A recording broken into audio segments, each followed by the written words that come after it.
आज का press conference का मेन जो उद्देश्य है वो लोगों को जो बीच में जो गलत संदेश जा रहा है कि लॉ कॉलेज में ऐसा हो रहा है, लॉ कॉलेज में वैसा हो रहा है, ऐसा कुछ नहीं है।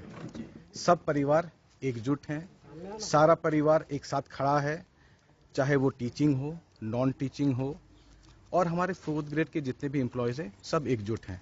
मगर कुछ लोगों के द्वारा इस कॉलेज को बदनाम करने का कोशिश किया जा रहा है, यहाँ तक कि बंद करने का भी कोशिश किया जा रहा है कि ये विनोद बाबू के द्वारा स्थापित कॉलेज है जो 1976 से चला आ रहा है। यहाँ पे गरीब बच्चे पढ़ें, यहाँ पे जो गरीब बच्चे पैसे नहीं हैं उनको फ्री में पढ़ाया जाए। ये सब कुछ लोगों को बर्दाश्त नहीं हो रहा है कि भाई ये मकसद कि यहाँ जो गरीब बच्चे के लिए विनोद बाबू ने जो ये कॉलेज खोला था कि मेरे गरीब बच्चे यहाँ पढ़ें और कहीं बाहर जाने को नहीं आवश्यकता नहीं हो। तभी उनका एक जो नारा था आज पूरे झारखंड में बुलंद है, पढ़ो और लड़ो का नारा। ये किसी से छुपा भी नहीं है और किसी से भी जो है ये पूछा जाएगा तो विनोद बाबू ने कहाँ कहाँ क्या क्या कॉलेज खोला है ये किसी से छुपा नहीं है। एक चीज़ और कहना चाहूँगा, जब ये पहले जो लॉ कॉलेज खुला था ये एच स्कूल में खुला था और एच स्कूल में क्योंकि भाड़े पे चलता था, पेट्रोमैक्स से पढ़ाई होती थी, तो विनोद बाबू ने 1984 में यहाँ 5 लाख रुपया दान दिया और 1 एकड़ जमीन यहाँ पे दान देके यह कॉलेज निर्माण करने का काम किया है। और एक भी बता देता हूँ साथियों कि पहला कि इस कॉलेज में ना तो हमें सरकार से कोई अनुदान मिलती है, ना ही यूजीसी से कोई अनुदान मिलती है। ये स्वतः हम लोग को जो भी स्टूडेंट से पैसा आता है वही पैसे से हम लोग का डेवलपमेंट होता है, टीचर्स में सैलरी जाती है और जितना भी डेवलपमेंट का काम है सब कुछ इसी से होता है। और ज़्यादा समय नहीं, एक चीज़ और संक्षेप में बोलना चाहूँगा कि मेन मुद्दा है हमारा प्रचार्य का। यहाँ जो अभी जो पहले प्रभारी प्रचार्य थे अमरीश चौधरी जी, उनकी योग्यता पढ़ाने योग्य भी नहीं है और हमने एक प्रभार में श्री कमल किशोर जी को दिया जिनकी योग्यता है और उनसे किसको नाराज़गी हमें कुछ पता नहीं। अगर एक प्रचार का जो मिनिमम जो क्वालिफिकेशन होता है उसको तो लाना पड़ेगा। बार काउंसिल ऑफ इंडिया बोलती है कि परमानेंट प्रिंसिपल होना चाहिए, यूनिवर्सिटी बोलती है कि परमानेंट प्रिंसिपल होना चाहिए। तो ये मैं पूछना चाहूँगा कि इस प्रक्रिया में ये विलंब क्यों कर रहे हैं, क्यों ऐसा कर रहे हैं, क्यों बार बार रोक लगा रहे हैं। मुझे विनोद बाबू का कॉलेज को बताना है, इसके अस्तित्व को बचाना है और इसके लिए मुझे जो कुछ भी करना पड़ेगा साथियों मैं करूँगा। आखिर किस कारण से ये विवाद उत्पन्न हुआ? विवाद उत्पन्न होने का कारण कुछ नहीं है।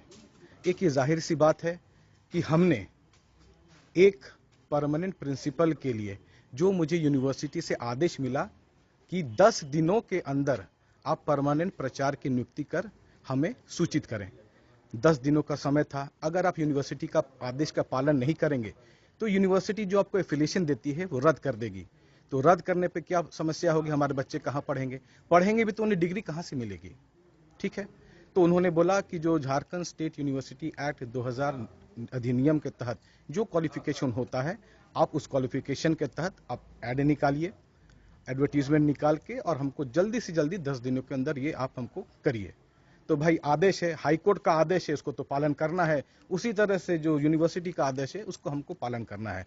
हमने प्रक्रिया स्टार्ट किया, प्रक्रिया स्टार्ट करते करते सब कुछ हो गया। फिर हमारे माननीय ने कहा कि भाई हमें इसकी जानकारी नहीं है कि ये जो प्रोसेस है हमें कोई जानकारी नहीं है। रजिस्ट्रार साहब ने हमसे पूछा कि क्या आपके गवर्निंग बॉडी से परमानेंट प्रिंसिपल का बहाली का ये पास है या नहीं। अगर पास है तो हमको उसका दस्तावेज दें, अगर पास नहीं है तो अब जीबी की बैठक बुला के पास करें। अगले ही दिन मैंने पूरा दस्तावेज दिया और उस दस्तावेज में आपको भी दिखाऊंगा जिसमें माननीय का हस्ताक्षर है विधायक राज और उनका हस्ताक्षर को भी आज वो इनकार करते हैं कि हमने भाई हमको कोई जानकारी नहीं है। तो आप ये अनुमान लगा लीजिए कि ये कॉलेज को बचाने के लिए कार्य किया जा रहा था या किसी व्यक्ति विशेष को बचाने के लिए कार्य किया जा रहा था या किसी जाति या समुदाय को उठाने के लिए काम किया जा रहा था। ये हम स्पष्टीकरण चाहेंगे उनसे। आगे आप क्या करेंगे अगर सचिव पद से आपको हटा दिया गया? देखिए, सचिव पद से हम हटे नहीं हैं, ना मेरा अधिकार है कि हम प्रेसिडेंट को हटा सकें, ना प्रेसिडेंट को अधिकार है कि वो हमको हटा सके। मैं फिर से आपसे कहना चाहूँगा कि हम कुछ भी कार्य करते हैं वो कानून संबंधित करते हैं, हो सकता है मेरे अध्यक्ष महोदय को कोई बढ़िया कानून सलाहकार नहीं मिला है या बिना वो नियम कानून पढ़ के ऐसा वो कार्य कर रहे हैं। कि एक तो कॉलेज बहुत मुश्किल से चलता है यहाँ पे। आपको भी सचिव ने बताया कि कॉलेज को कोई अनुदान नहीं मिलता है, फिर भी कॉलेज चल रहा है। तो हम धन्यवाद देंगे सचिव को की, और जो यहाँ के टीचर्स हैं उनको धन्यवाद देंगे कि कॉलेज को काफ़ी अच्छी तरह से मेंटेन कर रखे हैं ये लोग। और विधायक जी जानबूझकर, वो हमको लगता है कि उनका मनसा रहा है, हमेशा साफ साफ मनसा हम बोल सकते हैं उसको, कि ये कॉलेज वो हड़पना चाहते हैं। वो इन प्रकार हाँ, धनबाद विजय राज सिन्हा खुले तौर पे बोलता हूँ, खुला आम, ऐसा नहीं कोई शुभ के बाद बोलता हूँ। वो कॉलेज को हड़पना चाहते हैं, और कॉलेज की जो समस्या है, आज तक वो विधायक रहे हैं, यहाँ पे अध्यक्ष रहे हैं, आज तक उनका देख लीजिए एक भी उनके मत से एक भी अनुदान नहीं है, एक भी अनुदान नहीं है। वो बार बार विनोद बाबू के और निर्मल बाबू का भी अपमान करते हैं। इनको हम लोग पूरे झारखंड में ऐसे विधायक को और इसका प्रदेश अध्यक्ष को भी हम लोग चिट्ठी लिखने का काम, सब स्टूडेंट यहाँ से चिट्ठी लिखेगा, प्रदेश अध्यक्ष से लेकर पूरा इनके राष्ट्रीय अध्यक्ष जेपी नड्डा साहब को भी हम लोग चिट्ठी लिखने का काम करेंगे। इनके खिलाफ में अब एक अभियान चलेगा। अब इनको कमल छाप का इनको टिकट मिल के विधायक बन जाते हैं। अपना काबिलियत क्या है इनको तो समझ में आता नहीं है कि सेक्रेटरी हटाना, अनपढ़ टाइप का हर समय बयान देते रहते हैं। तो ऐसे लोग के खिलाफ में हम लोग इनका पार्टी का ही लोग को अब चिट्ठी लिखेंगे कि आप कौन अनपढ़ को दिए हैं टिकट और कैसे लोग को विधायक बनाए, कुछ एक शिक्षण संस्थान को बंद कराने में तुले हुए हैं। आगे आप लोग क्या करेंगे? बस अभी नेक्स्ट कार्यक्रम वही है, सारे स्टूडेंट हम लोग चिट्ठी लिखने जा रहे हैं। इनको जेपी नड्डा साहब राष्ट्रीय अध्यक्ष हैं उनको लिखेंगे हम लोग, आपके प्रदेश अध्यक्ष हैं उनको लिखेंगे जेपी के।